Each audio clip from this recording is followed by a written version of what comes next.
पहाटे 5ला उठतो, 6ला मी साईटवर कामाला सुरुवात करतो, जे काही मला पाहणी करायची. का तर लोकांना त्रास होऊ नये, आपल्यामुळं ट्रॅफिक थांबू नये, आपल्यामुळं कारण नसताना मग ट्रॅफिक थांबल्यावर लोक फार वाईट बोलतात. परवाच आम्ही तर फ्लायओव्हर, डबल फ्लायओव्हरचं उद्घाटन करायला मुख्यमंत्र्यांनी नेमका संध्याकाळचा वेळ दिला. मी त्यांना म्हणत होतो की मी संध्याकाळी वेळ देऊ नका, पिंपरी चिंचवडकरांना माहिती आहे, पुणेकरांना माहिती आहे, मी फ्लायओव्हरची उद्घाटन असली की साधारण 6:30 किंवा 6:45ची सकाळची वेळ देतो.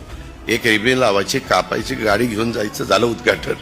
कुणाला त्रास नको, काही नको, नाही तर ट्रॅफिक जाम झालं. अलीकडच्या काळात पुणे पिंपरी चिंचवडमध्ये ट्रॅफिकची समस्या इतकी झालेली आहे की सगळे वेगवेगळे हे कलाकार असतील, वेगवेगळे क्षेत्रातले मान्यवर असतील, सगळे अक्षरशः कंटाळून जातात, वैतागून जातात. आम्ही प्रयत्न करतोय, आम्ही वेगवेगळ्या पद्धतीनं मेट्रो वाढवण्याचा प्रयत्न करतोय, त्याच्यामध्ये रिंग रोड करण्याचा प्रयत्न आमचा